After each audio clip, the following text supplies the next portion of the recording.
교회는 예수님의 피로 값주고 사신 영광스러운 공동체입니다. 만물을 회복하시는 우리 주님의 구원 계획 속에서도 교회는 그 중심에 있을 정도로 영광스럽고, 그리고 만물 안에서 만물을 충만케 하시는 그 예수님의 충만이라고 할 정도로 교회는 존귀합니다. 이런 존귀하고 영광스러운 신분을 가지고 있는 교회가 교회다워야 합니다. 어느 때보다도 우리 한국교회는, 작금의 한국교회는 그런 교회다움이 절실한 것 같습니다. 오늘과 이제 다음 시간에 함께 살펴볼 빌립보서 4장 말씀은 사도 바울이 빌립보서를 정리하면서 마무리하는 내용을 담고 있습니다. 전혀 새로운 내용이 아니라 앞서 교회에게 주었던 모든 권고와 명령을 재차 정리하는 내용이라고 보시면 돼요. 오늘 말씀 1절에서 그 점을 우선 확인을 할 수가 있습니다. 1절을 보시면 그러므로 나의 사랑하고 사모하는 형제들, 나의 기쁨이요 면류관인 사랑하는 자들아, 이와 같이 주 안에서라. 이와 같이 주 안에서라. 지금까지 내가 말했던 모든 것대로 너희가 주 안에서라. 지금까지 말씀한 것을 다시금 되새기면서 그 내용대로 주 안에 설 때에 교회의 교회다움을 너희가 이루어갈 수 있다. 이 이야기를 하려고 하는 겁니다. 이제 말씀을 통해서 주 안에 서 있어야 할 내용, 지금까지 말씀했던 내용들을 정리하면서 주는 내용들을 다시 살펴보면서 교회다움을 이루는 길이 무엇인가, 우리가 좀 실천적인 영역입니다. 오늘은 이 부분에 귀를 기울이도록 하겠습니다. 첫 번째는 교회다움을 이루기 위해서 같이 따라합시다. 같은 마음을 품으라. 같은 마음을 품어야 한다는 것입니다. 2절 3절 함께 보겠습니다. 시작. 내가 유오디아를 권하고 순두개를 권하노니 주 안에서 같은 마음을 품으라. 또 참으로 나와 멍에를 같이 한 내게 구하노니 복음에 나와 함께 힘쓰던 저 여인들을 돕고 또한 글레멘드와 그 외에 나의 동역자들을 도우라. 그 이름들이 생명책에 있느니라. 사도 바울은 먼저 편지 내용을 정리하면서 교회의 하나됨을 강조하고 있습니다. 특히 이 말씀에서 바울은 분쟁의 중심에 서 있던 이 두 당사자들을 언급하면서 이 두 사람 각각이 같은 마음을 가져야 된다 명하고 있습니다. 이 두 사람은 여러분께서 말씀에서 이름을 확인할 수 있는 것처럼 유오디아와 순두개라는 여인들인데, 이들이 뭔가 잘못해가지고 교회 안에 갈등이 생기고 분쟁이 생긴 것 같지는 않다는 점입니다. 왜냐하면 바울이 이 두 사람에 대해서 묘사하면서 복음에 나와 함께 힘쓰던 저 여인들, 이렇게 설명하고 있기 때문입니다.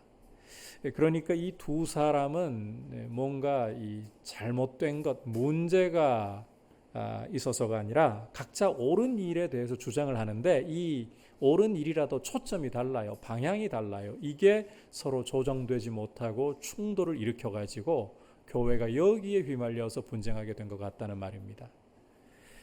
바울도 사실은 이와 같은 과거를 가지고 있습니다. 2차 전도 여행을 시작하면서 사도 바울은 1차 전도 여행에서 생사고락을 함께 했었던 가장 절친한 친구이자 동역자 바나바와 아주 심각하게 다투고 갈라서는 일이 있었습니다. 이 바나바와 바울, 이 두 사람도 문제가 있었거나 잘못된 게 아니었습니다. 추구하는 바가 달랐을 뿐이에요. 초점과 방향이 달랐을 뿐이에요. 바울은 사명 중심이고 사역 중심이고, 바나바는 사람 중심이었던 겁니다. 조금만 구체적으로 설명드리자면, 바울의 경우는 1차 전도 여행 당시에 여행이 힘들다고, 이 복음 전하는 일이 힘들다고 팀을 버리고 떠나가 버린 저런 사람을, 마가 요한을 가리키는 거예요. 마가 요한을 데리고 갔다가 또 힘든 일이 있을 때 그런 사태가 발생하면 어떻게 하냐. 그렇게 되면 팀의 사기가 저하되고 복음 전하는데 상당한 지장이 오게 된다. 못 데려간다. 그런데 바나바는 사람 중심이라고 했잖아요. 복음을 전하는 것이 결국 무엇을 위한 것이냐? 사람 세우려고 하는 거 아닌가? 한번 그런 실패를 했다고 해서 포기해버린다면 요한은 언제 제대로 믿음이 설 수 있겠나? 데려가야 된다. 둘 다 틀리지 않아요. 둘 다 이 추구하는 방향이 다를 뿐이에요. 그런데 이 참 성령 충만하고 주님을 위해 헌신되었던 이 두 사람이라도 결국 의견을 좁히지 못하고 서로 이 충돌한 채 갈라서고 말았던 겁니다. 이런 과거가 있기 때문에 이제 시간이 흘러보니까 바울은 이러한 부분들에 대해서도 더 이해가 넓어지고 눈이 열리는 거죠. 보는 거예요. 유오디아 순두계 이 두 사람 뭐 각자 따로 두고 본다면 문제될 것 없는 사람들이다. 이들은 옳은 일을 위해 주를 위해 열심을 내다가 이렇게 충돌하는 것뿐이다. 그러니 이거 가지고 서로 옳다고 계속 갈등을 일으키고 교회를 분열시키지 말고 같은 마음을 품으라. 같은 마음을 품는 게 중요하다. 자, 주목할 것은 이 두 사람이 같은 마음을 품을 수 있는 비결이 한번 따라합시다. 주 안에서. 주 안에서라는 거예요. 주 안에서.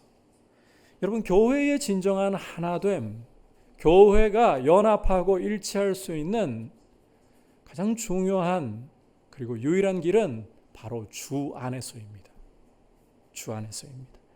주님을 떠난다면 결단코 교회는 하나됨이나 연합과 일치를 볼 수가 없습니다.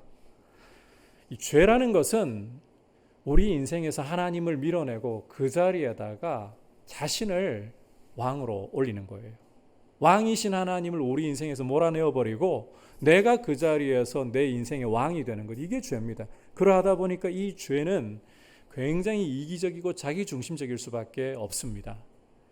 따라서 주님을 떠나서는 이런 이기적이고 자기중심적인 사람들이 절대로 참된 하나를 이룰 수 없다. 이건 명심을 해야 돼요. 물론 사람들이 이 자기 이익에 부합할 때 그럴 때 하나를 이루는 경우들이 있습니다. 하지만 이게 사실은 악으로 하나가 되는 거거든요. 이것은 이익에 부합하니까 그런 것이지 결국 이런 하나됨은 종국에 가서는 분열되고 깨어질 수밖에 없어요. 여러분, 악이라는 것은 자기 파괴적인 속성을 갖고 있습니다. 그래서 이익에 맞을 때는 하나처럼 이렇게 보일지라도 결국은 다 자기 이익을 계산하고 있기 때문에 마지막에 가서는 물고 뜯고 분열이 일어날 수밖에 없는 거예요. 오직 예수 그리스도 안에만 온유하고 겸손하신 예수 그리스도, 아버지 뜻 앞에서 죽기까지 복종하신 예수 그리스도 안에서만 교회의 하나됨이 있고 교회의 연합과 일치가 있는 것입니다. 우로나 좌로나 치우치지 말고 주님이 말씀하신다면 내 생각이 아무리 옳은 것처럼 보이고 사람들이 내 생각에 지지를 보낸다 할지라도 말씀 앞에 거꾸러지고 순종할 수 있는 이런 모습을 갖출 때 이것이 여러분 하나됨으로 갈 수 있는 길입니다. 주님께 시선을 계속해서 두는 것이 하나됨을 위해서 교회가 할 수 있는 중요한 길이고 유일한 길입니다. 이렇게 하나를 이루려고 우리가 주님께 시선을 맞출 수 있기를 축복합니다. 아울러서 이 교회의 연합, 일치, 하나됨이라는 것은 누구 한 사람의 책임만으로 떠넘겨서는 안 됩니다. 절대 누구 한 사람의 책임으로만 떠넘겨서는 안 돼요. 온 교회가, 여러분 이 표현을 잘 들어주셔야 돼요. 온 교회가 하나됨을 위해서 함께 협력하고 함께 서로 도와야 돼요. 다시 3절로 좀 돌아가서 보시면 바울은 참으로 나와 멍에를 같이 한 내게 구한다라고 하면서 익명의 이름 모를 너라는 사람에게 이 분쟁 중인 두 여인을 도우라고 권면하고 있습니다. 참고로 이 말씀 바로 다음에 따라오는 글레멘드와 그 외에 나의 동역자들을 도우라, 이 부분은 우리말 번역에 조금 오역이 있어요. 좀 아쉬워요, 번역이. 원문의 의미대로라면 이 뒤에 도우라는 말은 좀 빠져야 되고 오히려 글레멘드와 그 외에 나의 동역자들과 함께 복음을 위해 힘쓰던 저 여인들을 도우라. 이렇게 가야 원래 원문의 의미대로입니다. 여기에서 우선 도우라는 것은 두말할 것 없이 주 안에서 같은 마음을 품도록 그렇게 도우라는 거예요. 자, 그렇다면 이제 익명의 너, 이 클레멘드와 그 외에 나의 다른 동역자들과 함께 복음을 위해 그렇게 힘쓰던 저 여인들을 도와주어야 할 익명의 너가 누구인가 하는 게 참 중요한 문제인데, 사도 바울이 모호함을 남겨놨어요. 그냥 너라고만 했지 누구인지 도저히 이게 그냥은 알기가 어려워요. 이 사람이 바울의 사역을 힘써 도왔고 빌립보 교회가 잘 알고 있는 한 개인인 건가? 이렇게 너라고만 해도 알아볼 수 있을 만한 정도의 그렇게 잘 알려진 한 개인인 건가? 그렇지 않으면 이렇게 너라는 말로서 불특정해가지고 교회 전체를 말하는 건가?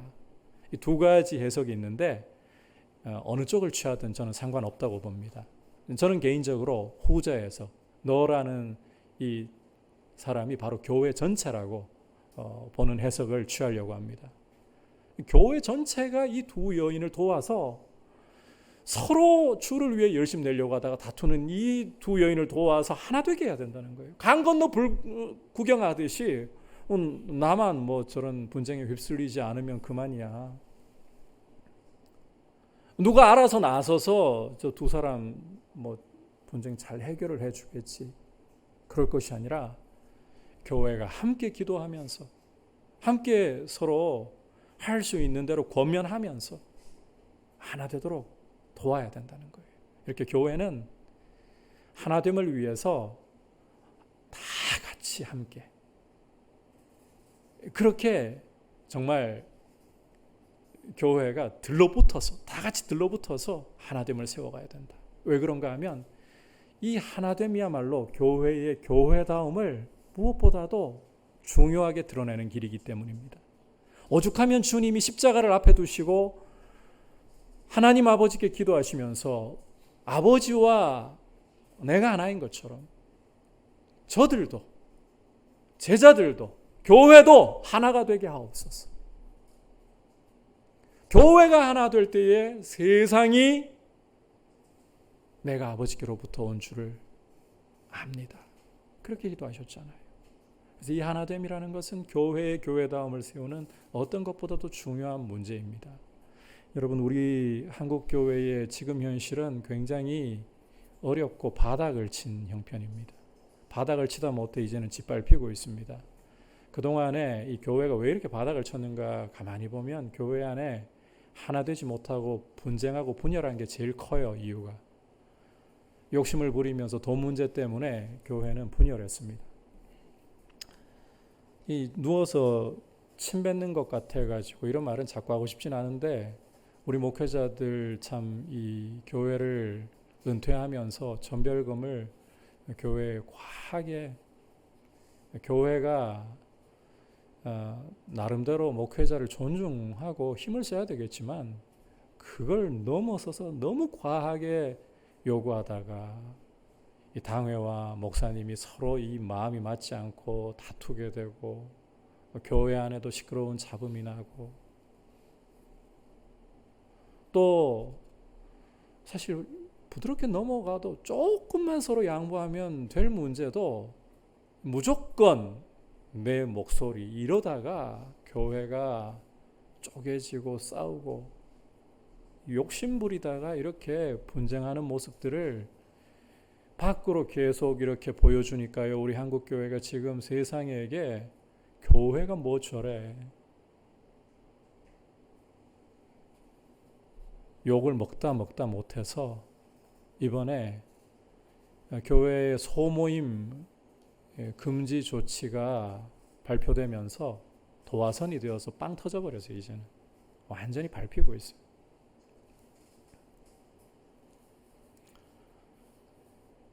하나 되지 못한 우리의 모습이 세상으로부터 이런 비난을 가져오고 이런 교회에 참 처절함을, 낮아짐을 가져온 겁니다. 교회가 하나 되기만 한다면 정말 주 안에서가 비결이라 했잖아요. 우리 주님께 시선을 두면서 주님이 아버지의 뜻을 따라 죽기까지 복종하신 것처럼 서로 우리가 아버지의 뜻 앞에, 주님의 말씀 앞에 복종하면서 하나됨을 이루기 위해 이렇게 뭉칠 때, 여러분, 우리 한국 교회는 아직 늦지 않았어요. 늦은 게 없어요.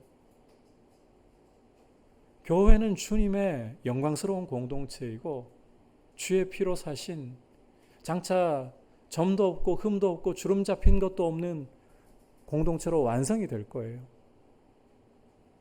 주님이 다시 일으켜 주시고 이 땅에 거룩한 빛을 비추도록 다시금 세워주실 줄 믿습니다. 그래서 하나됨을 힘써야 되는 거예요. 하나됨이야말로 교회의 교회다움을 세우는 아주 중요한 첫 번째 가치이다. 두 번째, 한번 따라 합시다. 기뻐하라, 관용하라, 기도하라. 기쁨과 관용과 기도가 교회의 교회다움을 세우는 가치들이에요. 4절 5절 함께 한 목소리로 읽도록 하겠습니다. 시작. 주 안에서 항상 기뻐하라. 내가 다시 말하노니 기뻐하라.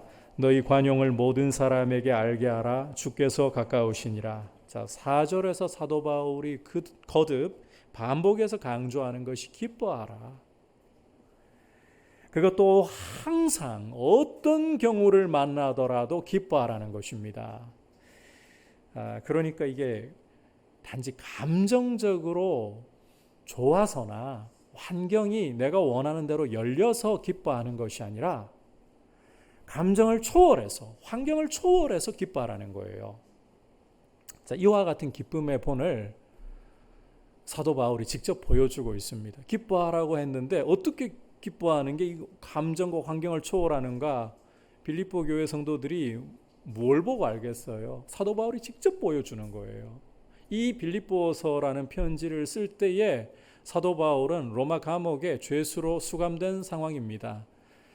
도무지 기뻐할 만한 상황이 아니었습니다. 그럼에도 불구하고 그는 내가 기뻐하고 기뻐하리라, 그리스도의 이름이 증거되는 그 한 가지 사실만으로도 나는 이런 감옥이 문제가 아니다, 기뻐하고 기뻐하리라, 직접 본을 보였습니다. 뿐만 아니라 이 빌립보 교회를 세울 당시에 빌립보에서 과거에도 이런 본을 보여준 적이 있어요. 귀신 들려서 주인에게 점으로 이익을 주던 한 여종이 바울과 이 신라를 따라다니면서 계속 귀찮게 했잖아요. 바울이 견디다 못해서 예수님의 이름으로 이 여종에게서 귀신을 쫓아냈는데, 여종의 주인의 입장에서는 이제 귀신이 나가고 나니까 점을 못 쳐요. 수익이 끊어져 버린 거예요. 열받아가지고 관원들에게 바울과 신라를 고발하는데 앞뒤 없이 죽도록 두들겨 맞고 끌려가서 지하 감옥에 바울과 신라가 갇힙니다. 그럴 때 어떻게 했나요? 억울함에 이를 갈면서 밤을 그렇게 지새우고 있었나요? 아니었습니다. 바울과 신라는 감옥 안에서 하나님을 찬미했습니다. 이게 환경을 초월하는 기쁨이에요. 이런 본을 보여주었던 거예요, 빌립보 교회에게. 이런 기쁨으로 기뻐하라. 환경을 초월해서, 감정을 초월해서 기뻐하라. 자, 그렇다고 해서 여러분 오해가 없으셔야 돼요. 이 기쁨이 항상 얼굴에 미소를 띠고 있어야 되고, 슬픈 일이 생겼음에도 불구하고 울지도 않고, 또 불의한 일을 보고서도 분노하지도 않고 그냥 웃기만 하고, 아닙니다. 그건 감정선에 이 나사가 하나 빠져가지고 이상이 생긴 것이지, 절대로 이 지금 사도 바울이 말씀하는 그런 이 초월적인 기쁨이 아니에요. 여러분, 이 기뻐하라, 주 안에서 항상 기뻐하라고 바울을 통해 명령을 주신 우리 주님의 모습만 봐도 그게 확인이 돼요. 요한복음 11장을 보시면 친구 나사로가 죽었을 때 우리 주님은 그 무덤 앞에서 눈물을 흘리셨습니다. 우셨어요. 그것도 이 어깨가 이 몸이 들썩일 정도로, 요한이 그런 표현을 쓰고 있어요. 그 정도로 눈물을 흘리셨고 죽음을 가져온 권세에 대해서, 죄에 대해서 분노하는 모습을 보이셨어요. 뿐만 아니라 우리 주님이 십자가를 지시기 위해 예루살렘에 올라가셨다가 가장 먼저 돌아보신 곳이 성전이잖아요. 이 성전이 특히 이방인들이 예배하는 장소에 이 환전상이 들어와 있고 온갖 이 소와 짐승들이 울고 있고, 이걸 보시고 주님은 분노하셔가지고 노끈으로 채찍을 만들어서 환전상 이 상을 뒤집어 엎어버리시고 짐승들을 다 몰아내어 버리시고, 내 아버지의 집으로 강도의 소굴을 너희가 만들었다. 이 집은 만민이 기도하는 집인데 이방인들도 와서 하나님을 예배해야 되는데 니들이 강도의 소굴로 만들어버렸다. 분노하셨습니다. 이걸 보면 이 주님 안에서 항상 기뻐하라, 이것은 그냥 뭐 슬프나 기쁘나 즐거우나 괴로우나 뭐 그냥 계속 웃고 있는 그런 게 아니에요. 이 기쁨에 대한 이해를 우리가 가지기 위해서 이 주 안에서라는 표현을 조금 더 상세하게 살펴볼 필요가 있습니다. 이 주 안에서 키인데, 자, 이 주 안에서라는 표현과 잘 맞물려 있는 게 5절 끝부분을 보시면 주께서 가까우시니라, 이 표현입니다. 주께서 가까우시니라. 자, 여러분, 이 주께서 가까우시니라 이 부분에 대해서 저한테도 예전에 질문해 오시는 분들이 좀 계시더라고요. 무슨 뜻인가요, 목사님? 주께서 가까우시다 하니까 재림이 가까우시다는 말인가요? 주님의 재림이 가까우시다는 말인가요? 아니면 지금 주님이 그 내 곁에 가까이 계셔서 나와 함께 하시고 나를 도우신다, 이 의미인가요? 사도 바울이 모호하게 남겨놨어요, 이 부분을. 그 말은 둘 다라는 거예요. 둘 다를 생각하라는 거예요. 이렇게 주님이 장차 다시 오신다. 그것도 속히 다시 오신다. 이 사실에 시선을 두고 동시에 주님이 지금 이 자리에 나와 함께 하시며 나의 상황을 살피고 나를 도우신다. 이 사실에 시선을 두고 내 감정의 환경에 휘둘리지 않는 모습, 이게 바로 초월적인 기쁨이라는 겁니다. 괴로운 일 만나면 눈물을 흘릴 수 있어요. 사람이 괴로운 일 만나면 울게 되어 있죠. 불의하고 이 정말 악한 일을 만나면 분노하게 되어 있죠. 그런 거를 무시하고 뭐 아닌 척하라는 게 아니라 슬픔 속에서는 눈물을 흘려도, 그리고 기쁜 일이 있을 때는 웃으면서 어느 상황이든지 간에 시선을 주님께 두고 있는 것. 주님이 곧 오실 거야. 그분의 재림이 가까웠어. 그 나라를 완성하실 때가 가까웠어. 조금 더 인내해야지. 그리고 주님이 지금 나와 함께 나를 살피고 계시면서 나를 떠나지도 버리지도 않으시면서 나를 돕고 계시고, 이 사실에 시선을 두면서, 이렇게 주님께 시선을 두면서 감정과 환경이 나를 결정하게 내버려 두지 않는 것, 이게 바로 주 안에서 항상 기뻐하는 모습의 핵심이라는 거예요. 여러분 이해하시겠죠? 이 주 안에서 항상 기뻐하는 모습의 핵심입니다. 감정과 환경에 휘둘리지 않는 주님께 시선을 고정할 수 있는 모습이라는 거예요. 이런 기쁨이 참 교회를 교회답게 한다는 거예요. 자, 이 기쁨이 정말 중요한데 왜 중요하냐? 7절을 여러분께서 보시면 이 기쁨은 결국 마음과 생각이 평강의 보호를 받아야 나올 수 있기 때문입니다. 여러분, 우리 마음이 이 하나님의 평강으로 보호를 받아야 이런 기쁨이 나와요. 이거 기억하셔야 돼요. 마음이 너무너무 중요해요. 마음이 평강의 보호를 받아야만, 마음이 여러분 무너지게 되면 인생은 무너져 버려요.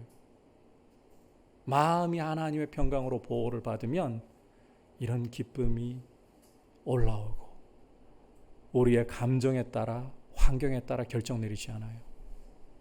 주를 바라볼 수 있는 거예요. 여러분, 이 마음을 지키는 것이 왜 또 중요한가 하면 또 한 가지 가치 때문에 너무너무 중요합니다. 5절을 보시면 너희 관용을 모든 사람에게 알게 하라. 관용과 굉장히 밀접하게 연결되어 있기 때문입니다. 여러분, 이 관용이라는 것, 너그러움이라는 것은 마음에 이 여유와 기쁨이 있어야 나올 수 있어요. 사람의 마음이 온갖 이 염려와 불안으로 가득 차 있고 이 염려에 이 불안에 짓눌리고 있다면 거기서는 기쁨도 나오지 않고 이 분노와 짜증이 올라오기 쉽고 관용이 잘 보이질 않습니다. 관용의 모습이 실종돼요.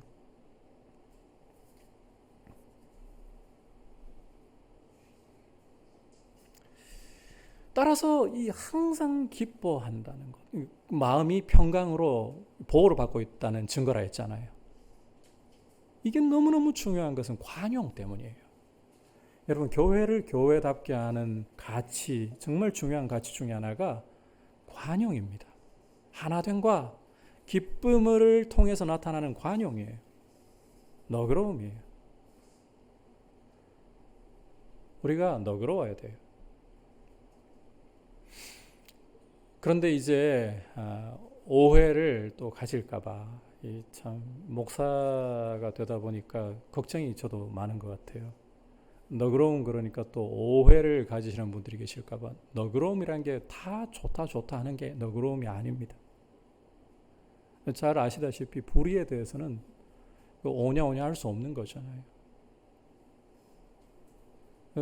우리 한국교회가 좀 요즘에는 예민하게 반응하고 있는 문제이긴 한데, 이 포괄적인 차별 금지법 같은 경우에 보면 교육 부분에서는 이제 동성애를 가르치는 부분들이 들어가게 되거든요. 법안이 통과되면.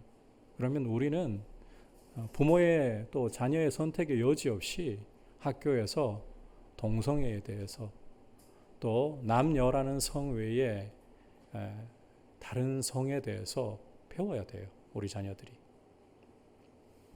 여러분, 동성애자들을 잘 들으셔야 돼요. 동성애자들을 미워하시면 안 돼요. 그들도 예수 그리스도를 믿고 예수 그리스도 품 안에 안겨야 될 하나님이 사랑하시는 영혼들입니다. 우리는 차별을 금지할 때에 사람에 대한 차별을 금지하자는 것뿐이에요. 하지만 여러분, 동성애는 죄입니다. 타고난 성향이 아닙니다. 이 동성애를 지지하는 분들은 그런 이야기를 해요. 타고나서 어쩔 수 없다라고 하는데, 성경이 보여주고 있는 동성애는 로마서 1장에서 아주 적나라하게 보여주고 있잖아요.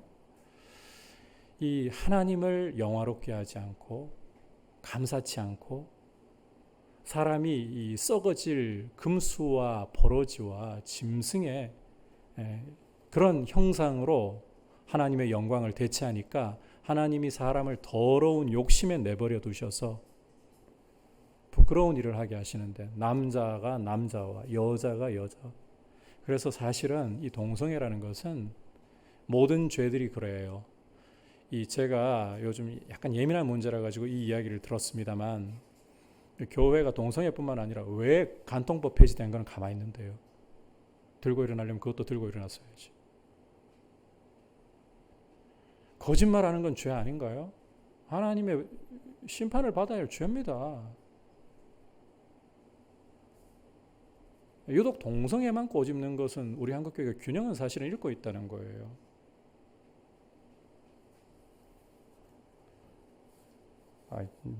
가다가 또 3000% 세고 있는 중인데 다시 끈을 잡아가지고 이렇게 더러움에 내버려 두시니까 그러니까 이 하나님의 심판의 표, 죄에 대한 심판의 표로 나타난 게 바로 동성애예요. 성경을 읽어보면. 다른 죄들도 마찬가지예요. 마음대로 죄 짓는 거 하나님의 심판의 표입니다. 이 죄에 대해서는 여러분 관용하면 안 돼요. 죄를 죄라고 우리는 분명하게. 근데 이걸 혼동하지 말자는 거예요. 여러분, 동성애를 저지르는 사람들도 주님이 위하여 피 흘려주신 영혼들이에요. 그들을 싸잡아서 죄와 함께 그냥 구원에 가치도 없는 사람들인 것처럼 사회적으로도 불이익을 당하게 그렇게 내버려둬서는 안 된다는 거죠. 그리스도인의 관용은 주님이 기뻐하시는 것을 기뻐하고 불의에 대해서 미워하면서 그런 것입니다. 교회가 속이 좀 넓어야 돼요. 아마 제가 강단에서 이거 하나 해명은 좀 하고 가고 싶어요. 최근에 소모임 금지를 정부에서 발표했을 때 제가 강단에서 굉장히 분노했잖아요. 저는 방역에 대해 분노한 것 없었습니다. 왜 분노했느냐? 교회의 명예가 땅에 떨어지는 게 너무 분했어요. 물론 교회가 자업자득한 게 있어요. 그럼에도 불구하고 정부가 거기에 쐐기를 박아준 게 너무 화가 났었어요. 그것도 좀 불공평하게 보였어요. 왜?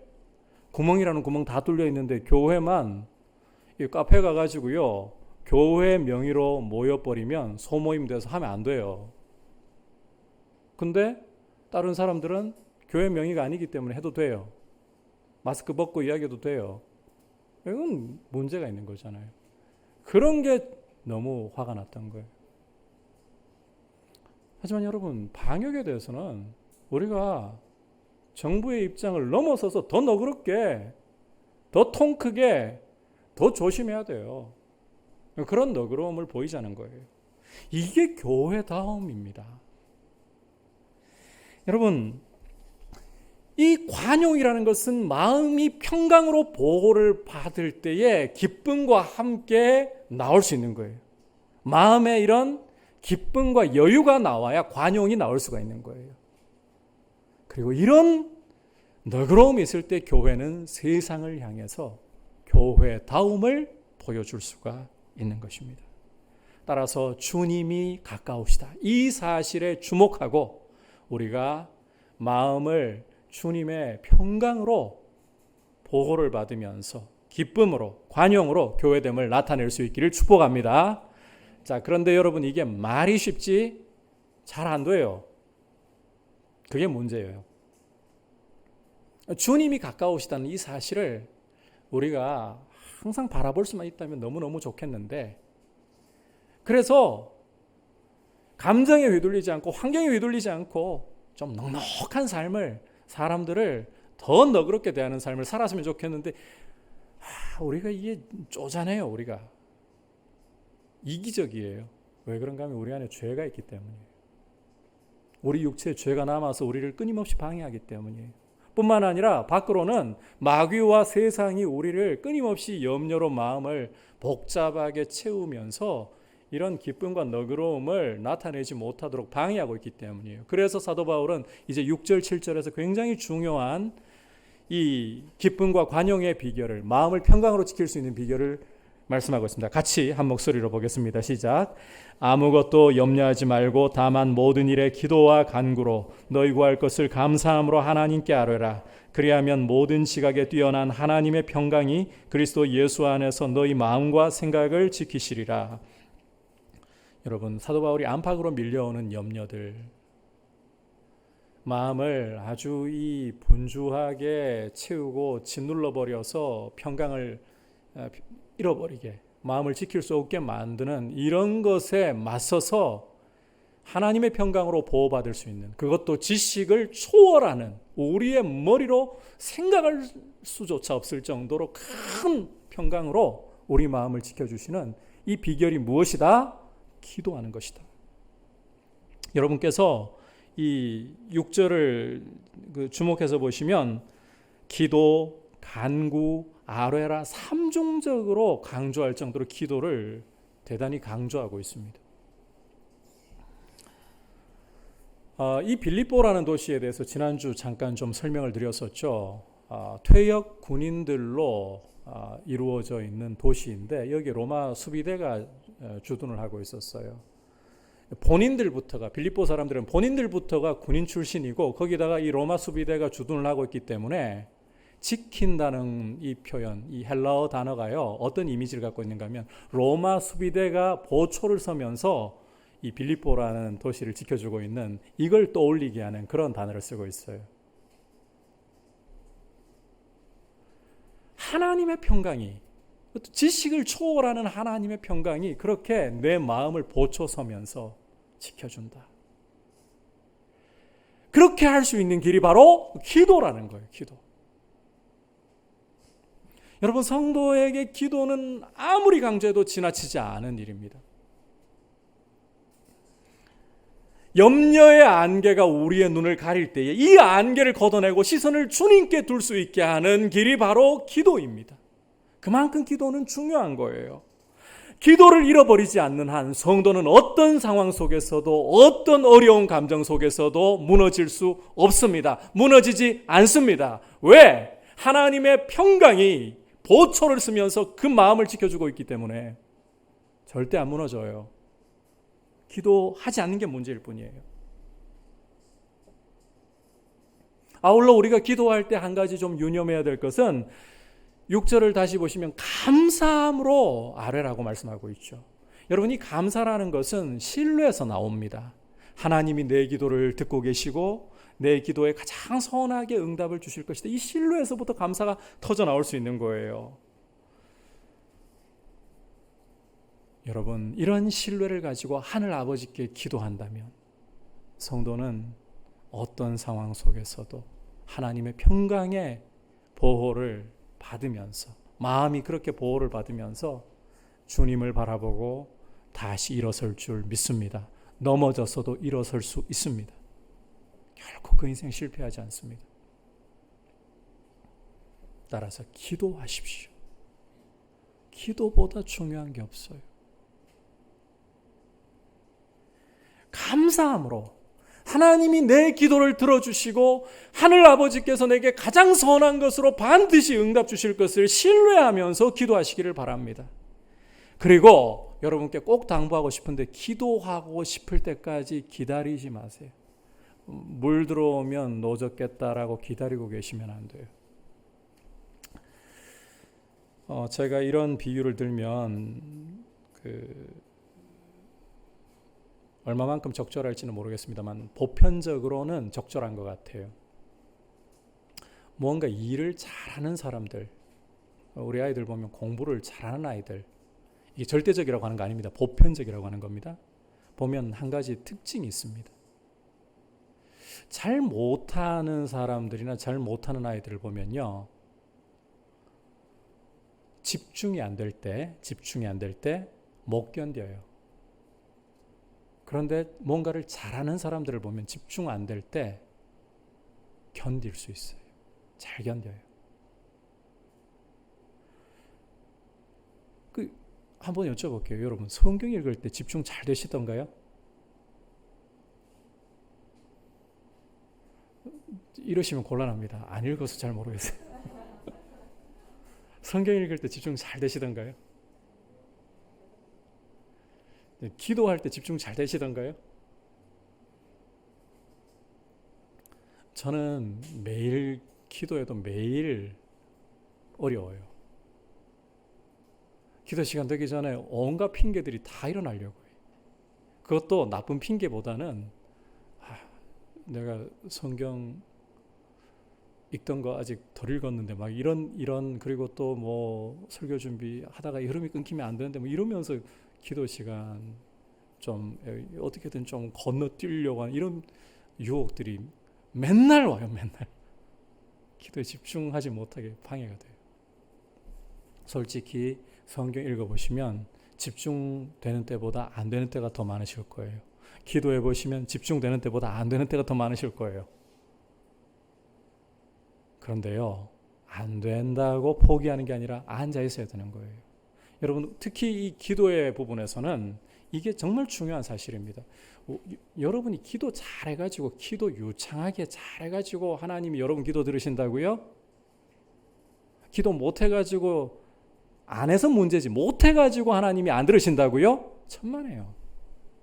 여러분, 우리 기도는 잘하든 못하든 하나님 앞에 솔직히 말해서 쓰레기 잡동사니 같아요. 그냥 보자면.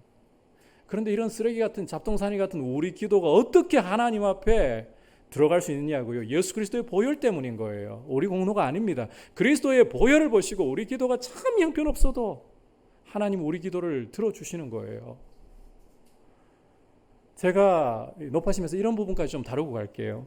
우리가 회개를 할 때, 기도하면서 회개를 할 때에 어떤 분들의 이제 간증이나 이런 걸 들으면서 우리는 그 눈앞에 어떤 그 지금까지 지었던 죄에 대한 이 파노라마가 쫙 이렇게 펼쳐지고 또 내 앞에 필름 돌아가듯이 그렇게 죄가 다 보이고 떼굴떼굴 구르고 눈물 흘리고 울고 불고 난리가 나야 회개한 것이다, 이런 생각을 하면서 다 하나도 빠짐없이 토시 하나 남기지 않고 다 토해내야 된다, 하나님 앞에 죄에 대해서라면. 그렇게 생각할 때가 있어요. 근데 여러분, 그렇게 해야만 하나님이 우리 죄에 대한 회개를 회개라고 인정하시는 걸까요? 누가복음 15장을 제가 읽어보면서 제가 발견한 하나님은 그러지 않으시더라고요. 둘째 아들이 집을 나갔다가 돌아오는데 상거지가 되어가지고 집으로 돌아오고 있죠. 아직도 상거가 먼데 이 아버지는 먼저 달려갑니다. 아들이 아버지를 먼저 본 게 아니라 아버지가 먼저 아들을 보고 날마다 기다렸다는 거예요. 그리고 달려가서는 아들을 품에 끌어안고, 아들이 아버지 품에 안겨가지고요, 어버버해요. 아버지, 내가 그 하늘과 아버지께 죄를, 이거 아버지는 들을 생각도 안 해요. 오히려 서둘러서 종에게 집에 가서 살찐 송아지를 잡고 잔치를 벌리고 가락지를 가져다가 손에 끼우고 발에다 신을 신기고 가장 좋은 옷을 가져다가 이 아들에게 입히라. 내가 이 아들 잃어버렸다가 다시 찾았다. 이 아들은 죽었다가 살아났다.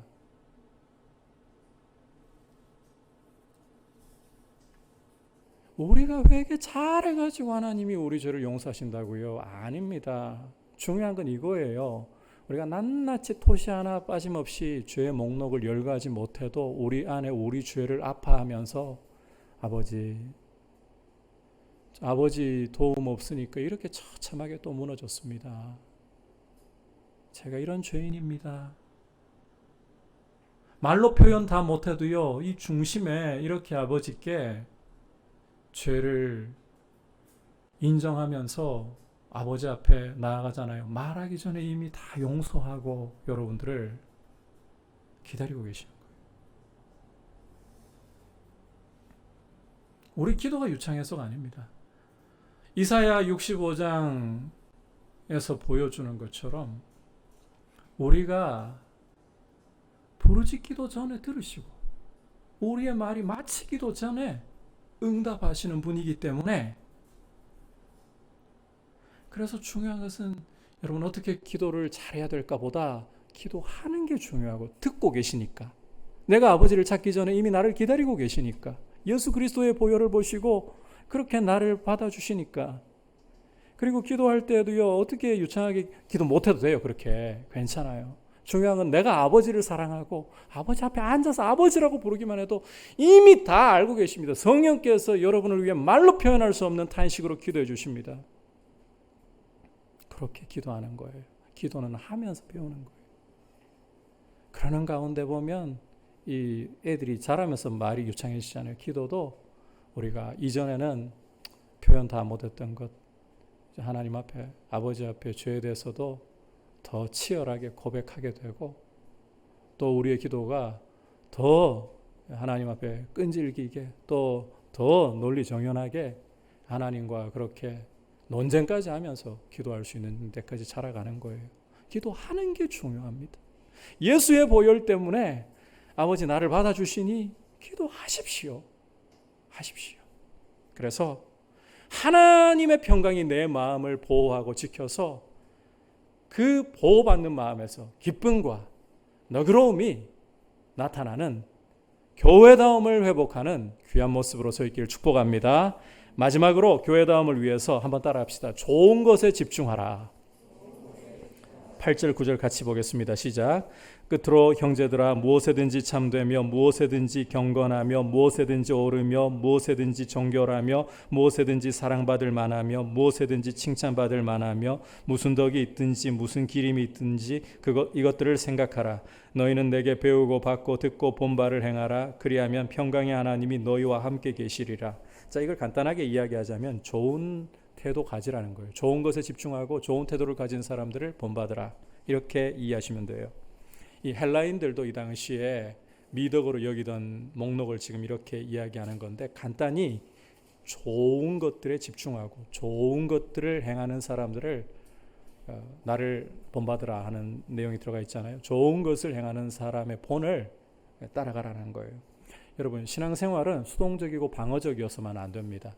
남에게 피해 안 끼치고 내가 나쁜 짓 안 하면 뭐 선방한 거지. 그럴 것 같으면 수도원 들어가서 그냥 세상과 담 쌓고 살고요.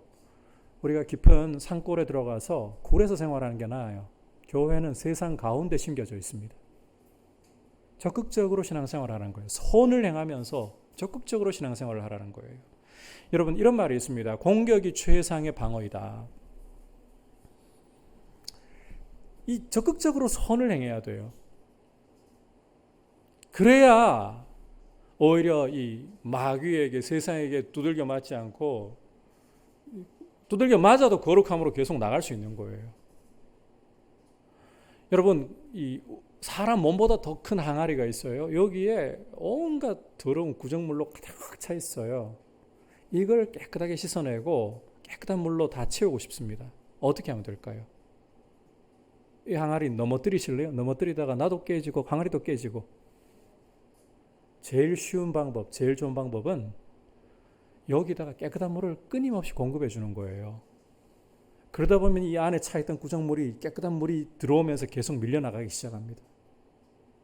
우리가 이 땅을 살아가는 동안 이 육신이라는 질그릇 안에 죄가 남아있고, 주님 오실 때까지, 주님 앞에 설 때까지 절대 죄는 안 없어집니다. 이것을 여러분 오히려 억누르고 승리를 거두고 거룩한 교회의 모습이 드러나려면 이 죄 안 짓는 데 집중해서 안 돼요. 선을 행하는 데 집중하셔야 돼요. 좋은 것을 계속해서 바라보고 좋은 것을 따라가려고 하는데, 그런 좋은 것을 가는 사람들을 본받으려고 하는데 계속 집중하다 보면, 좋은 것으로 바쁘다 보면 나쁜 것에 대한 틈이 줄어들게 돼요. 악한 생각에 대한 틈이 줄어들게 돼요. 말씀 보다가 바빠보세요, 여러분. 죄 지을 생각을 하게 되나? 기도하느라고 바빠보세요. 죄 짓는 자리에 갈 생각을 하게 되나? 좋은 것을 하라는 거예요. 그것이, 우리는 자꾸 수동적이에요. 피동적이에요. 자꾸 죄 안 짓는 데만 신경을 쓰고 있고, 근데 선은 못 행하고 죄는 더 지어.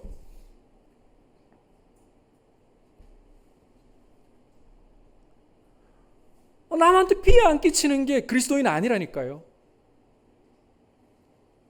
그리스도의 아름다운 덕을 선전하는 것이 그리스도인이에요. 좋은 것을 자꾸 붙잡으세요.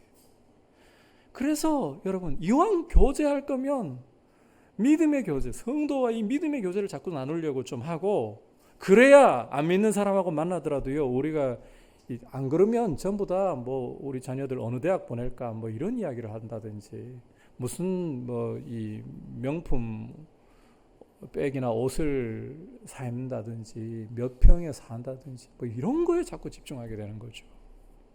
우리는 좋은 것에, 하나님의 거룩하심을 자꾸 바라보면서 좋은 것에, 거기에 집중해야 되는 거예요. 그러다 보면 죄가 힘을 잃어요. 좋은 것을 붙잡으시고 믿음의 사람들을 눈여겨보면서 그들을 본받으려고 하시고, 그렇게 하나님 앞에 교회다움을 우리가 좀 적극적으로, 이런 어려운 때일수록요, 적극적으로 우리가 남을 도울 수 있는 일이 있다면 자꾸 도우려고 하고, 나눌 수 있는 길이 있다면 자꾸 나누려고 하고, 그러면서 주님 안에서 이런 교회다움을 세워갈 수 있기를 축복합니다. 오늘 여러분과 함께 이 빌립보 교회에 대한 마지막 당부에서 교회다움을 어떻게 세울 것인가, 자, 했던 말이라고 했잖아요. 이전에 바울이 빌립보 교회에 다 당부했던 말이다. 근데 또 강조할 수밖에 없는 것인데, 첫 번째는 하나 되라. 교회는 하나 되어야 돼요. 주님께 시선을 두면서 하나 되어야 돼요. 두 번째로 교회는 항상 기뻐하고 관용을 널리 나타내야 돼요. 그렇게 하기 위해서 기도로 마음을 평강의 보호를 받아야 되는 거예요. 마지막으로 좋은 것들에 집중하고 또 좋은 것을 하고 있는 사람들을 본받는 거예요. 그렇게 교회다움을 우리가 세워갈 수 있기를 축복합니다. 함께 이제 말씀을 생각하면서 370장 고백드리겠습니다.